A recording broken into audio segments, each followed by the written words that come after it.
So much to dive into here on a Monday afternoon. Christian Gokel alongside PJ Zuko recapping what was a massive football weekend. The NFL was back. We have week 2 of college football and some top teams going down and some programs, I think, really making a statement. So obviously a ton to dive into today. We'll talk Falcons and Jaguars. What was a unbelievably bad weekend for both of those first-year head coaches. First-year quarterback had a, I guess, okay game for the Jaguars there in Trevor Lawrence, so we'll dive into that.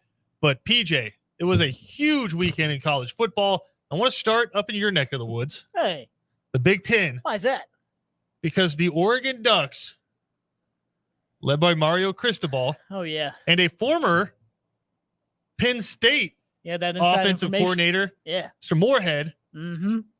came in and ran all over Ohio State. And a lot of people were kind of surprised by this. I was not one of them because I remember Moorhead back at Penn State, and dude had no problem running the football in Ohio State. Did he have Saquon Barkley? Sure. Yep. But even when, was he there with Miles Sanders as well? Yeah. Yeah. So, I mean, dude had never had a problem running against Ohio State. I think the thing that you saw that Oregon defense do that we haven't seen a ton of teams do against Ohio State, which is they just kept their foot on the pedal the entire game and just never relented. And I think a lot of that, too, had to do with the fact that you had a freshman quarterback in his first real big game going up against Oregon, and C.J. Stroud there kind of struggled down the stretch. Some turnovers costed Ohio State at the end. But, man, that kind of shuffles the landscape, I think, a little bit. Doesn't inherently affect the Big Ten because Ohio State can still win out and win the conference. But yeah, I do think it changes the landscape of college football because now all of a sudden we were looking at the Big Ten as like, okay, it's the SEC and then it's the Big Ten in terms of college football playoff contenders. Now I think it's the SEC and a big question mark for every other conference. Yeah, it's completely reliant on, well, I think I'd still put the Big Ten there with a foothold in front of a lot of people, but I mean, not that big of a foothold. You know what I mean? I mean, you have Oklahoma in the Big 12. And basically, that's kind of the biggest. Oklahoma, well, even Iowa State lost this weekend. So you really have like Oklahoma. You have one major team, I think, in the Pac-12. Really? I'd say 2. Really? I think UCLA and Oregon. Yeah. I think UCLA is legit. Like, I like UCLA. I'd put them right underneath Oregon, but with Oregon not only doing that against Ohio State, but also doing that against Ohio State with some of their best defensive playmakers. Kayvon Thibodeau, for those of you who didn't watch, Kayvon Thibodeau, who a lot of people consider the best player in college football, clear top 5 pick next year, kind of that Von Miller level hype coming out of college. For sure. He was out against Ohio State. So they won without him. Flo in the secondary. I mean, he's a pretty good player as well. So I know what you mean. Now, before, like, I picked LSU when they went out to UCLA because I didn't necessarily truly believe in UCLA yet. I believe in them. I believe in they're a contender for the Pac-12. I would still put them, though, as solidly like in the second slot there in the Pac-12 underneath Oregon. Well, I mean, but it's really just those two, right? Because USC got housed by a bad Stanford team. Yeah. I kind of stumbled over that. Stanford didn't go out there and smack them around. But, it's a bad Stanford team. The Trees. Right. Taking down the Trojans. So, I mean, I guess that's kind of what I'm getting at is the clear contenders, I think, from a lot of these conferences haven't really shuffled out, right? Like the Big Ten, Ohio State just lost. And a lot of people thought maybe Wisconsin's an undercard there in the Big Ten. They got beat by Penn State week 1. Yeah. And I think handled for the most part because I think Penn State could have beaten them by more scores. So maybe Penn State all of a sudden is becoming a dark horse in the Big Ten. They're going to have a big matchup coming up against Auburn to prove how legit they are. I'm sure you're excited for that one coming up this weekend. But you look in the Big 12, Texas goes to Arkansas and just gets shellacked. That was their worst loss since Charlie Strong's last game. Yeah. Tom Herman never had a loss that bad. No. And it was I don't want to get the date wrong, but it was the first time in a long time that Arkansas had a top 15 non-conference win. Yeah. So I'm looking at the looked impressive too. Yeah, and I'm looking at the Big 12 and I'm saying, okay, who's the contender? Because not only did Texas lose, Iowa State lost. Yeah. To a Big Ten school. It's really just Oklahoma. So but you're looking at Oklahoma now and you're like, Oklahoma can't trip up. Yeah. Because they probably won't have the resume then at the end of the year. Even if they do win, they wouldn't have the resume to say, oh yeah, they're clearly one of the top 4 teams. Notre Dame Yeah. They close. usually have a pretty easy path to getting in, and they're number 8, but you almost lost to Florida State, a team who we'll get into in a second, and then you had to rally the troops against Toledo. You needed heroics from Cone. Correct. Yeah. Like, had to get his finger popped back in to throw the game-winning pass. So, I mean, it was a wild weekend, but I just think more so than ever, we're seeing, I guess, I don't want to say parity, because it does feel like Ohio State and Oklahoma are still the top contenders to get into the college football playoff, but it feels like there's more chaos this early in the season than we've seen in a while. Yep. No, I'd agree with that, and I think it's exciting. I love seeing it. Hopefully we see even more of it. I mean, I saw someone, I forget, I don't want to get the name wrong, but I saw someone tweeted before the season, like, here comes our next 2007. I don't know why they would have called that. I'd love to talk to them, but someone mentioned that, and I was like, man, if this is a year like that, I am like strapped in with my popcorn. Can't wait for it. And so far, starting off the season with all the upsets, with all the close games and the overtime games that we're seeing, it's looking like it could go in that direction. Now, Alabama's still at the top. And like you said, the top contenders are still, like, I don't see a lot of people competing with Alabama. I don't really see a lot of, I know you're gonna want me to walk this back a little bit and not get too excited. I don't see a lot of people competing with Georgia until you get into the SEC championship game. I mean, I got a lot of question marks to Georgia. The top is still pretty top heavy, but everything from, I mean, 3 down to me looks kind of like it could be crazy and wide open, and I love it. It's the thing I always go back to with rankings, right? They're like, why is this team ranked number 9? Because someone has to be. Yeah. Like, I mean, the rankings to me have always been kind of a misnomer in their significance inside of college football. This early in the season, too. Right. Like, absolutely. It's like, okay, Texas is number 15. Well, they just got smacked by Arkansas. So, and Arkansas was unranked. Yep. Right. Is Miami, I think Miami came into the season as a top 15 team, got bombed by Alabama, and then almost lost a good App State team, but almost lost to App State at home. Yeah. So, like, and so they were ranked like top 15, and then number 22 is like, okay, what are they? It's like, rankings to me, it's just, it changes on such a week to week basis. The only 2 for sure things I know about are Alabama is real. Yep. Like, they haven't missed a beat, and Georgia's defense is real. Yes. I still have concerns about Georgia's offense, and I want to talk more so about Georgia coming up in the next segment, but I do want to dive into a couple other games. Arkansas, Texas was nuts. Yeah. Because it wasn't close. No. And a lot of people thought, okay, Arkansas is not as good of a team as Texas, because we saw what Texas did last week against what everyone thought was a good Louisiana team who, again, I'm going off on like my connecting strengths thing here. Yeah. And I know that the transitive factor isn't huge in college football, but it can kind of show you. Everyone, I think, read too much into Texas handling Louisiana, because we all thought Louisiana was really good. They were a top 25 team to start the year. Look at what Louisiana did this week. I'm sure not a lot of people watched. They had to scratch and claw to beat Nichols. Yeah. So Texas comes to town, had just beaten a good Louisiana team. Billy Napier is one of the hotter coaches in terms of one of these Power 5 jobs coming up, and the head coach there at Louisiana. Comes up to Arkansas. Everyone's talking about the rivalry. Could this be a precursor to what we see coming up when Texas and Oklahoma join the SEC? We haven't seen this one in a long time. Fayetteville's rocking. Yeah. Right? It's just they're losing their minds, and all of a sudden they're just dominating. Mm-hmm. Running for over 300 yards. And I was kind of having flashbacks just because of some of the numbers the running backs were wearing. You got a running back wearing number 5. You have a running back wearing number 20. They got the like old school uniforms now too, which I love. Yeah, thank God they went back to that. The switch back to that and Texas A&M. I'm like, I love seeing that. South Carolina too, I think, has done a good job. But don't get us on a uniform tangent. Yeah, sorry. No, but Texas comes in. They got their quarterback that a lot of people are like, wait, this guy's starting? And the offense just could never get going. And I think Sam Pittman keeps trying to point us at this, and we're not paying enough attention to it. Barry Odom did a good job at Missouri as a head coach. They won a lot of football games, got let go because it just was starting to get closer to 6 and 7 wins than 8 and 9 wins a year. Gets let go and immediately gets picked up by Sam Pittman as his defensive coordinator. Right. And Barry Odom is one of the best defensive minds in college football. I mean, I think he's going to get a head coaching job again soon, and deservedly so. If not that, then he's just going to keep getting pay raises and deservedly so from Arkansas. Why But not? Sam Pittman every game tries to point us at that, like, we have a really good defensive coordinator. Yeah. Like, he's like, I'm an offensive line guy. I'm going to hand the reins over to my offensive staff for calling the plays. I'm going to be more of a CEO. Like, I'm in charge of the program, but in terms of offense and defense, he lets his guys work. And Barry Odom's done a really good job. And they have some really good players on that side of the football. Catalon's really good. Bumper Pool's really good. So do I see them winning 9 games this year? Probably not. Could they compete for 7 or 8? Absolutely. Yeah. Based off of what I saw. But I just thought the atmosphere was fun. You had the AD for Arkansas standing on the sideline. Arkansas actually put out the video, and a state trooper comes up to us and goes, it looks like these kids are about to rush the field. And Yeah. AD goes, yeah, no, they are.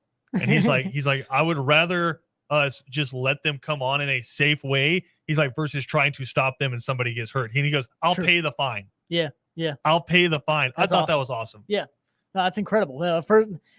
First of all, I could kind of argue the fine for a while either way. But no, I Yeah. think that's incredible. Like you said, having the wherewithal and the being able to acknowledge and notice that was about to happen and take that stand on it and take that stance on it instead of trying to, risk a little bit too much injuries, things like that, with trying to get them off and keep them off, because Right. it's one of those feelings too. And so one of those energies that's not only like, yeah, just let this happen, but also, man, just enjoy it. I mean, that doesn't always happen. And having a atmosphere and energy like that too, especially let's be honest, it's Arkansas. They haven't been there in a while. They haven't had a moment like that in a long, long time. That's actually something that I heard about a lot coming up into the Texas game.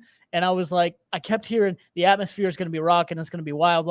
And it's just, I haven't seen a nighttime ranked opponent type of energy in Arkansas in so long, probably ever for me, because I don't really watch Arkansas football. Let's be honest, that I tuned in and I was like, man, this is insane. This is wild. They're getting after it.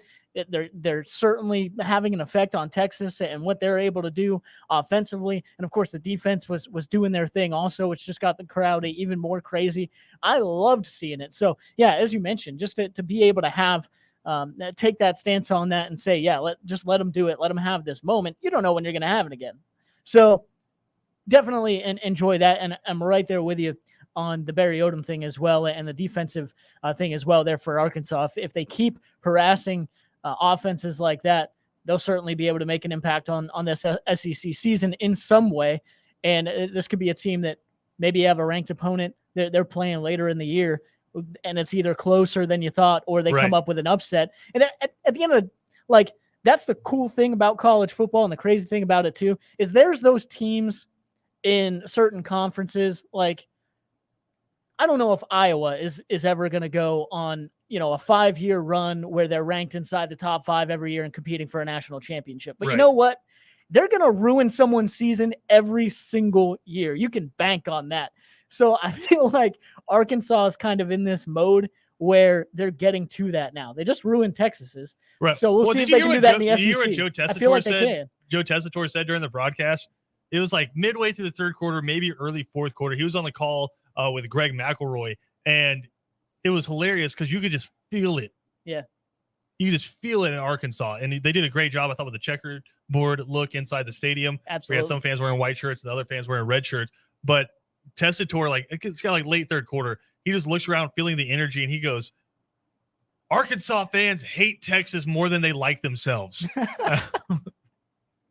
that is gold. That is great. I thought it was funny because I'm like, it's something we all think, and it's something we kind of joke about on Twitter or to each other. But just to hear Tessitore, Joe Tessitore, former voice of Monday Night Football, maybe the best voice in broadcasting period right now. Like, I understand there's different, there's personalities that you like in broadcasting, but in terms of pure announcer voice, I don't think anyone does it better than Tessitore. But to hear him say Arkansas fans hate Texas more than they like themselves, I'm like, that's something we admit deep down in our souls about our football teams, but we don't hear it verbalized much. I thought that was hilarious. Yeah, no, I thought it was incredible. And I thought the energy from from the Arkansas fans in that manner was great Yeah. too, because they were all about like, Dude, oh, the you want to come to the stadium. SEC? No. Okay, we saw all the stuff in the offseason about how the Big 12 was going to penalize teams for the horns down stuff. Yeah, The damn stadium on the scoreboard put up horns down. as they should.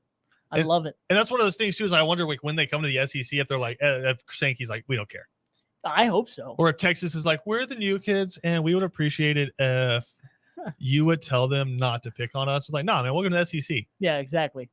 No. You don't get that kind of protection here. I don't know. Some teams do. Like, you'll get flagged if you do the Gator chomp against the Gators, Yeah, which is so lame. So you can sack my quarterback and Gator chomp in his face if you play for Florida, but I catch a touchdown and I can't Gator chomp back at you. all I'm saying is you can't tell me that it just means more when you're not letting me do certain things to True. make fun of the other team. It's true. Okay?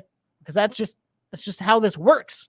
All right? If it just means more, let me do something to make fun of them for doing a stupid Gator chomp. It's true. Like, I'm not saying it's like, I think that's actually a pretty unique and kind of cool thing, but it's also hilarious and awesome when a kicker beats you with it and then comes back and does it to your fans. I think it's great. That's college football, man. Let's keep it. Yeah, it's beautiful. Horns down all day.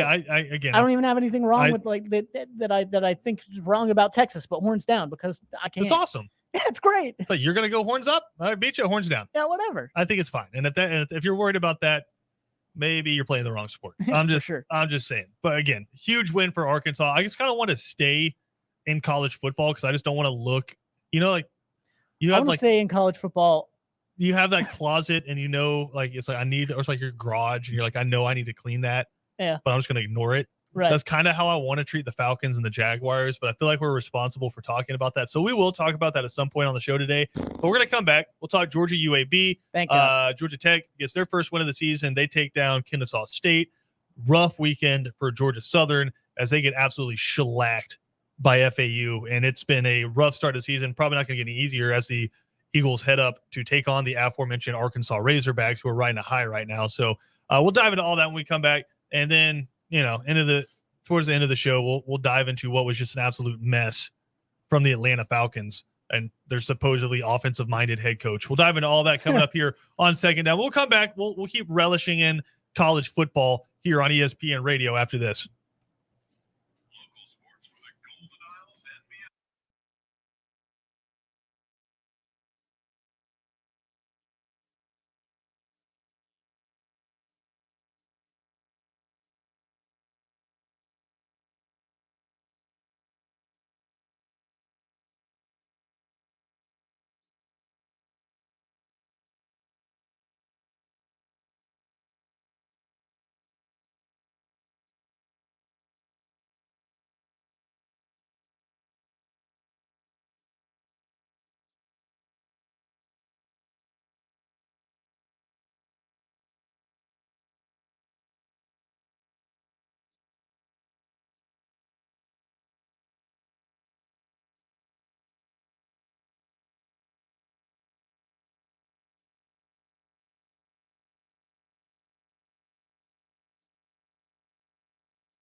Second Down on ESPN Radio is presented to you by the Uniform Source. 2 different locations in Savannah to take care of all of your uniform needs. Georgia gets a 56-7 win over UAB, and just a completely overmatched Blazers team, but a good football team that Georgia manhandled there.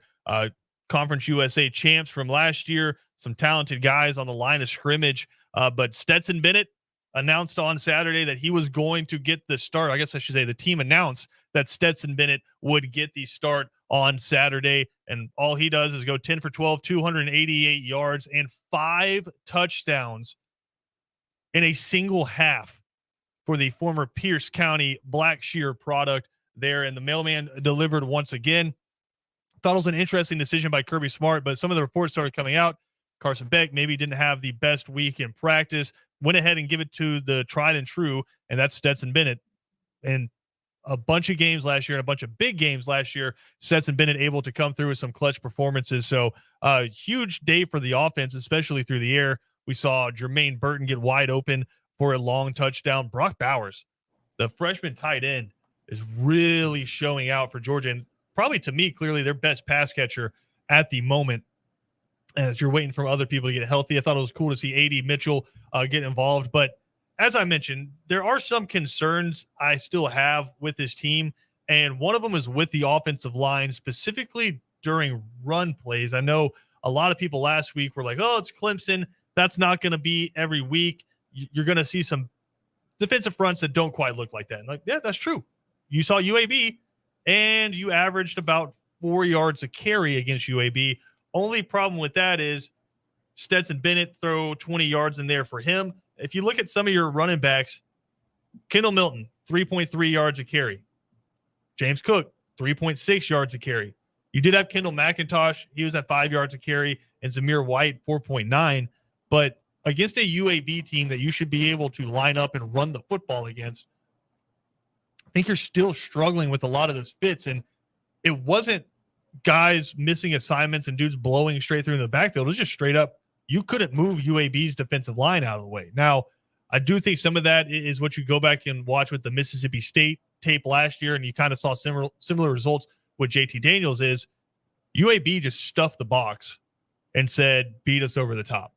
And they really didn't get away from that at all. And so it's going to be tough to run against that. But if you're the University of Georgia, and you're supposed to be a national champion contender, you should be able to, against whatever box they throw at you, specifically against teams of UAB's caliber, which is good but not great, you need to be able to turn around and hand the football off and do whatever you want against them.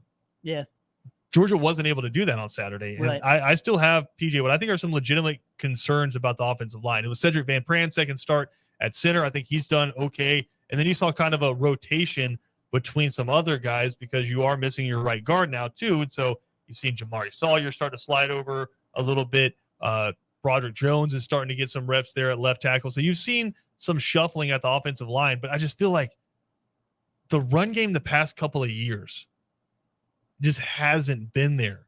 Yeah. And obviously maybe we just got spoiled because when you're running behind Andrew Thomas and Solomon Kinley, you're going to get spoiled, and Ben Cleveland. But these past couple of years, and I think the trend's continuing into 2021, the run game not what it used to be. Yeah, and that's understandable though, right? Because that's college football kind of in a nutshell. You progress your football team, your offensive line, whatever grouping it is, you get those recruiting numbers up, and then it becomes the expectation. So if Georgia, in their recruiting numbers and things like that, and recruiting rankings and whatnot, and I know that's not the end all be all, sure, but if they were down at 10, 11, 15, things like that, then I would understand a little bit more. But you're getting some of the best guys out there, so you expect, right, that kind of production. So I wouldn't necessarily, maybe you were spoiled a little bit, but again, when you get spoiled, it becomes the expectation for your football team and from your fans. But I'm right there with you. I understand that. And again, like you said, seeing that in the Clemson game is one thing. Seeing that against a UAB team, which you expect to be able to move around and should be able to move around with the guys that you have, you want to see that, especially in a game like that where you're going in with not your starting quarterback. Right. So you go to your offensive line and you let them know, yeah, you might see a couple extra guys in the box today, but we need you to keep pressuring and keep moving that and reestablishing that line of scrimmage. Again, UAB was stacking the box, and they had 4 or 5 guys down the line of scrimmage every time, like stand up outside linebacker, then going 4 across the line of scrimmage. It didn't matter what formation Georgia was in. They had that many dudes down, and they had some big bodies. They have well over 300 pounds at pretty much every position across the defensive line. So they weren't, I wouldn't say physically overmatched, but again, like you said, you're talking about the 5 stars. Yeah. After 5 stars that have come in, Sam Pittman recruited some, and now Matt Luke has started to recruit these guys. You have the 5 stars coming in, and they can't move anybody out. And again, Georgia ran the football, and it was all off tackle for the most part. Again, Stetson Bennett had 20 yards on one of his scrambles, and then beyond that, James Cook on his touchdown run was swallowed up in the backfield and somehow Houdini'd out of there and scored a touchdown. That's his ability. Yeah, but it's just like the point of attack, Georgia's getting neutralized by UAB. Yeah. And so I don't know if it's the scheme. No, Brooks Austin, he's going to join us a little bit later, said he was concerned because he saw a lot of double teams where Georgia had 2 guys. Something just jumped up there. Georgia had 2 guys on one guy. Start talking about Georgia offensive linemen and just get choked up. But no, they were double teaming and couldn't move them. Yeah. No, that's a problem. And so you're letting UAB defensive linemen eat up your double teams. Like, that's what Jordan Davis is supposed to do to other people. Exactly. That's not what you're supposed to have your offensive line get stalled with. And Georgia has no inside the tackles run game right now. Yeah. Which you need if you're going to have this big play action offense. Mm-hmm. Oh, you need it if you're going to have that type of offense, and you need it in the heart of the SEC schedule, which I know Georgia's schedule isn't insanely tough this year. It lays out I'll be the first person to mention well for them because you have South Carolina coming up this week and then Vanderbilt after that before you have to go to Auburn. And that's where I was going to go.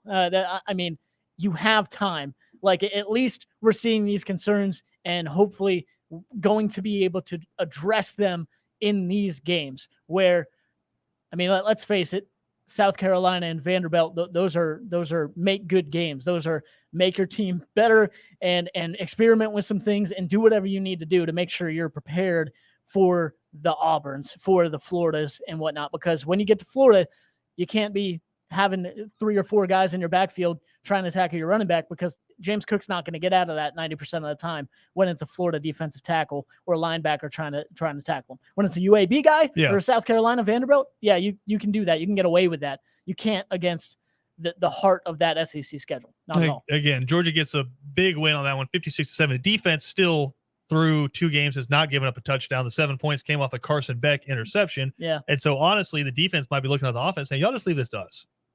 Yeah, y'all take the day off. Because now through 8 quarters, you have outscored opposing offenses 14-3 because Georgia had another interception return for a touchdown in this game. So Georgia defense has been on another level so far. Some impressive performances from that. Obviously, the defensive line did what the defensive line did. They actually healthy scratched Devonta Wyatt, so he didn't play in the game. Nothing physically wrong with him, just didn't feel like they needed him in that game. Jordan Davis tracking down a quarterback. He's 340 pounds and like running down a quarterback who had scrambled outside. That was nuts. But I thought Keely Ringo. It's the stuff of nightmares. That's what that is. That's horrifying. But I thought Keely Ringo and his interception kind of showed you how bright his future is, because the receiver was running an all-out go route, full sprint, and he was kind of backpedaling. Yeah. And just staring at the quarterback the entire time. And it was underthrown a little bit, but I feel like no matter where the quarterback threw that ball, he was going to be able to intercept it. So I was impressed by him. But flipping back over to the offense, Stetson Bennett, obviously impressive, but I do think he gives you something JT Daniels doesn't. And what we saw on Saturday was them moving the pocket a lot more with Stetson Bennett, because he's super comfortable throwing on the run, and he's a relatively agile guy. Right. Like, he feels comfortable throwing on the run. I thought even booting him out to the left and having him throw back across his body on some of those flood concepts, Stetson Bennett looks real comfortable. Again, it's against UAB, and like you and I could have made some of the throws to some of those wide open dudes, but Stetson Bennett gives you a different element in that offense than JT Daniels does. Am I saying there's a quarterback controversy? No. Am I saying all of a sudden you should feel more comfortable about the depth of your quarterback room? Yeah. Yeah, absolutely. Yeah. And should you feel more comfortable if something happens later in the year, or if JT Daniels is having a terrible game or something like that? I mean, that's what going into it, and what I was trying to say later in the week, I certainly wasn't saying he was going to start or take over or anything like that. But the fact that with the experience and with what Stetson Bennett has already shown in a University of Georgia jersey against great football teams, like go back and look at the first half against Alabama, like you bring up. I mean, there are a number of college football teams that would take him in a heartbeat as their starting quarterback, not just as their backup, as their starting quarterback. Honestly, got a question. If Stetson's at Penn State right now, I would be rooting for him to start. I would root for anybody to start at Penn State right now other than what we have. I hope he sees it. I mean, Sean Clifford does not look great, man. It's very frustrating. It's fair. Anyway, but yeah, I'm a big Stetson guy, especially if he were to put his name in the transfer portal. But I know. Oh, yeah, I wonder if he has another year now with the extra year of eligibility. Maybe, man. He's already at like 19. That's true. And then all of a sudden, if JT Daniels has the season that he's hoping to have, and he gets the draft look he's hoping to have, then all of a sudden, do we have a legitimate conversation about like super senior Stetson Bennett coming back next year when you have Brock Vandagriff and Carson Beck and all these quote unquote elite recruits coming in versus the guy that's won a lot of football games? Yeah. I mean, again, the only two losses Stetson Bennett has right now, the quarterback, is at Alabama and to Florida. And I don't know if anybody was stopping that offense last year. Nobody did. I mean, Alabama sure didn't in the SEC championship. That's kind of the barometer. I mean, how many quarterbacks would take that across college football? It's like, yeah, I'm undefeated in every game except for when I started against Florida and Alabama. Almost everyone. Right. I mean, that's what I'm saying. Like, and that's what I think we got very. I think a lot of fans, and naturally, you lose a game and you want to see everybody else. But I think people got very impatient with him last year, very, very quickly. I think there were some flaws for sure, but I think there's a ceiling, I'll say, to Stetson. Yeah, and you're hoping that, and you're not going to win a national championship with a quarterback with a ceiling, right? I guess is my point. And there's a ceiling that we can see to Stetson, where all of a sudden the defense starts tightening up and those passing lanes get real tight. That's when all of a sudden you see it kind of go off the rails a little bit. Like Alabama last year, first half, slinging it around. And he is the anti-JT Daniels. JT Daniels, super analytical, is going to pick apart a defense before the snap. Stetson Bennett's going to trust his arm and just sling it.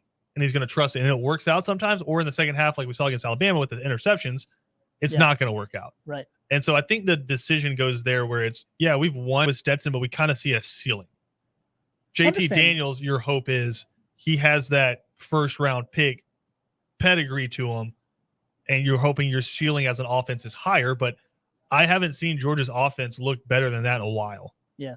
Again, UAB, everyone kind of making the joke. UAB is a good team. They're defending champions from their conference. Yeah. Yeah. There's a lot of offenses that wouldn't have scored 56 points against them. No, you're right. You're right. No, I just, it's like we talked about before 35 points and a half. I just feel like you put the Houdini trick on. I Houdini trick myself. Like Kevin said, as Georgia fans, we're always going to talk up the opponent, and we're always going to say, like, I'm worried about South Carolina this week, right? Because what happens the last time South Carolina came to Athens? Bad things. Bad things. Yeah. Like 3 interceptions to one guy. Bad things. Right. Yeah. So, I will talk myself. It's an anomaly, though. Yeah, Georgia folks will talk themselves into any.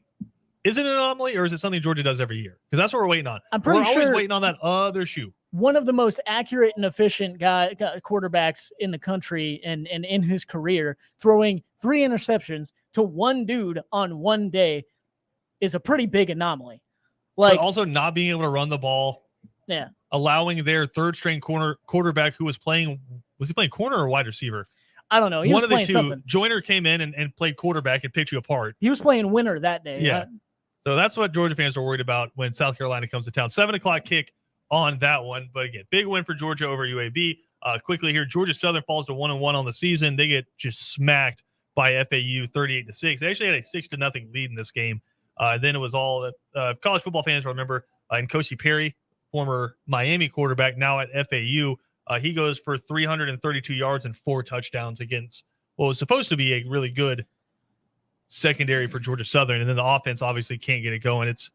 I was talking before the season. I thought Georgia Southern, when they went to the new offense, would do something kind of innovative and new, or go back to what had worked before, which is under center.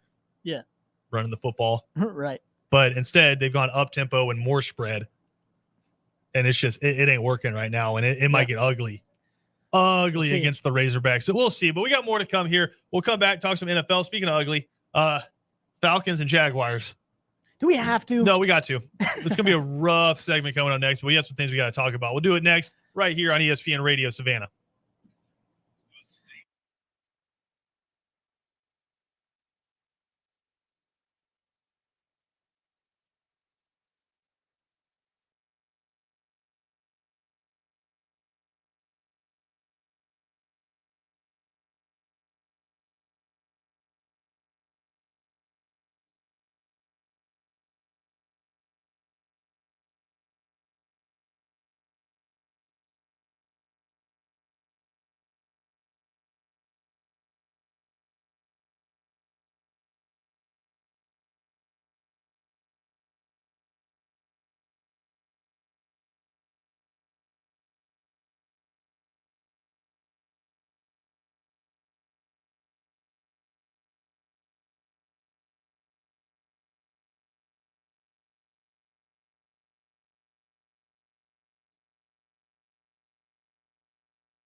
Second Down on ESPN Radio is presented to you by the uniform source. Christian Gokel alongside PJ Zuko, wrapping up the football weekend. Big show on 3 and Out coming up. Catch up with Brooks Austin from Dogs Daily on SI.com.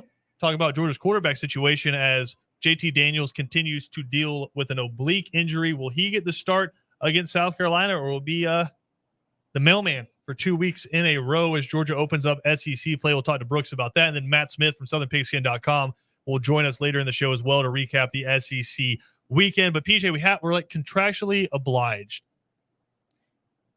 to talk Falcons. Are you sure you don't want to just continue that thought? Like, dude, either way, whoever starts, they're going to have to outduel Zeb. Zebulon Nolan. Zeb, they're going to have to No, outduel we will him. save that for later this week. But All right. Falcons just get manhandled by the Philadelphia Eagles. Jalen Hurts comes out looking like a world beater. Yeah. Can we start here? The world works in mysterious ways, and sometimes planets connect. Of course, Devonta Smith's first NFL touchdown reception is in the corner of the end zone on a go route at Mercedes-Benz. Some stories, man. Let's just say fade route. It's more of a fade than a go, but it's Yeah. just corner of the end zone, beating a DB, Mercedes-Benz Stadium, touchdown, Devonta Smith. And he's even wearing number 6. Yeah. I made that change and everything. I mean, that green starts to look a whole lot like Alabama. No, I'm just kidding. I mean, No, that was tough. Jalen Hurts to Devonta Smith. Yeah, no, that's rough. I mean, just everything about it was tough, I'm sure. Some stories, they end fantastic and they end well. Some stories are just Yeah. painful. Here's what I was And, hoping to that's see a with the painful Falcons. one, I'm sure. For you guys. Yeah, and here's what I was hoping to see with the Falcons was you wanted to win because it was the Eagles and you didn't think they were going to be great and that you made them look really good, like the class of the NFC East. But you wanted to win, but I was hoping more so than that to see efficiency on offense, better red zone play, and just some toughness on defense. Mm-hmm. Just show a semblance of being tough. None of that happened. You Right. were super inefficient on offense. Your best threat was Cordero Patterson as a running back. Like, that's how rough the running backs corps are. Mike Davis couldn't get anything going because the offensive line was getting manhandled. Jalen Mayfield got a 1.6 out of 100 grade as a pass blocker. Surprised he got a 1. Like a 1.6 out of 100 via PFF as a pass blocker. So your offensive line got manhandled. You had untimely penalties. Matt Ryan was throwing into double coverage, but it's just because his guys couldn't get open. Yep. Like, it was a rough day for the Falcons. And I know Kevin's going to get on here and ride for the fact that it was rough because you didn't play any of your starters in preseason. I don't think anybody's getting faster or anybody's getting better at playing football by playing for 3 series in the preseason. Like, you're not getting 24 points better. No, and no. And certainly, like, I don't think the skill position guys, again, like going back to it, the skill position starters are the ones that we were like, oh, Yeah. we're not seeing them in the preseason. It is what it is. Those weren't the guys that were the problem. that were that. No, you They just got weren't that whipped big on of both one. lines of scrimmage. Yeah, absolutely. But I will say manhandled. this about Kyle Pitts. We were hearing all this stuff about how much fun the Falcons are going to have with Kyle Pitts and how they're going to use him in all these different ways. 5-yard out routes. Yeah. 3-yard button hooks. 2-yard out route to the left. Like, super exotic. Sure. Now, I think I saw one because I watched a lot in the third quarter when I watched a lot of the game for sure, but I watched a lot of the third quarter, and there was one where he kind of went down the seam a little bit, and Matt Ryan hit him over the middle, and I was like, "Ooh, there it is." But it was on what? Okay. Like, it was on like 2nd and 20. Yeah, exactly. But then again, the next play, you have a outside swing route to Mike Davis where he catches it and goes 20 yards, and you have a pass interference penalty on Calvin Ridley where it's kind of a pick route, but Yeah. then he I will lowers say his this. shoulder How into the hell are you going to defensive call back. a pick route on the Falcons when Devonta Smith's touchdown was the clearest pick foul you could run? No, I agree. They You literally want some ran sort their of wide receiver into consistency. 2 DBs and Devonta Smith ran behind. Yeah, him. you want some sort of consistency with that, but also if you're talking to your Alabama great wide receiver who's basically your number one, and you're running a pick concept with him, the last thing you want him to do is, while the ball is in midair, is throw his shoulder into the defensive back for no reason. Mike Davis had no one near him, and he's just like, all right, let me throw my shoulder into this, dude. There's no reason for that. So Right. no, you're right. I mean, there were inefficiencies and inconsistencies all the way around. You know, but at the end of the day, you got to be better up front. Mayfield obviously has got to be better. I think that 1.6 is probably how many blocks he had on the day, which is not what you want. Yeah. And especially against you. You did have a comment earlier while we were talking, and it's never going to get better in the NFL. Like you're always going to have a defensive lineman that's just nasty on the other side. But I will say, to have that combination where a guy plays that bad during the course of the day, and you have honestly one of the most underrated defensive lines I'll in agree the with that. NFL. Yeah, I'll agree with that. With Fletcher the Cox Eagles, is my but guy. Still, Yeah. But still, I mean, it shouldn't have been that bad. Yeah, it was and rough. It was rough for the that Falcons. bad. And I want to dive into the Jags real quick. Here's a couple points. Trevor Lawrence on the day when they lose 37-21 goes 28 for 51, 332 yards, 3 touchdowns, 3 interceptions. Number one, you have a rookie quarterback throwing the ball 51 times. That's a mistake. Yep. Number two, your leading rusher had 9 carries on the day in Carlos Hyde. He had 9 carries for 44 yards. Justin Robinson, who's your all-world running back last year, got 5 touches in the game. And if you want to talk about just baloney points, you were down massive in the second half and tacked on a couple of meaningless touchdowns, Right. where that game looks a whole lot worse than 37-21. I think it was 31-7 in the third quarter to the Houston Texans. Mm-hmm. And it was rough. Yeah. The Jaguars, that was one of the ones I thought they might be able to steal. Jaguars, if I had to put my money down on somebody right now, are going to have the number 1 overall pick again next year, because they, honest to God, looked worse than they did last year. Yeah. And this is one of those things where you harp on all the time, and I think it's great, so I'm going to steal it, is identity. Yeah. Now, offensively, it looked like you just came out and you're like, oh, Trevor Lawrence, we have him now. We're just going to throw the world on his shoulders from the word go. You can say that they were down and they were trying to make a comeback. That's why they were trying to throw so much. I get that. But if you go back and look at the beginning of the game, they had no intention of turning it around and easing into the offense, giving Robinson a chance. It was all, this is my is my new toy. Let me play with it. Which is wild to me, because Urban Meyer, say what you will about the quarterbacks he's had, he is a running football coach. Absolutely. So this is wild to me. We do have to take a break. We got to take a break. We're up against it. We'll come back. Final segment of Second Down next.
Second Down on ESPN Radio is presented to you by the Uniform Source.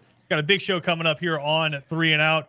Be joined by Brooks Austin from Dogs Daily of SI.com coming up in the 3 o'clock hour. Then the 5 o'clock hour, we'll talk with Matt Smith from SouthernPigskin.com as we recap the rest of the SEC. Also talking ACC football. And I mean, talk about conferences, they're having a rough time. You thought NC State might be a top competitor after they shut out USF. Well, they just go get smacked by a Mississippi State team that had to hang on to beat Louisiana Tech the week before. There's been a bunch of wild narratives going on in college football, and we're going to see some of the contenders start to separate from, I don't want to say pretenders, but the rest of the pack, we'll say. And I think one of those games coming up, PJ, features your team, Auburn, Penn State. Then we're going to find out which one of those teams are for real. Yeah, absolutely. When you talk about conferences in America and where they stand in the stack up with college football, I think we'll figure out a lot about the Big Ten in that game and really their chances of making the college football playoff. Find out about Florida as well this week as they host Alabama. So some big games coming up, but 3 and Out coming up next. BJ Bennett, Ben Shroop, Kevin Thomas recap what was a wild weekend in college football. All that up next on ESPN Radio.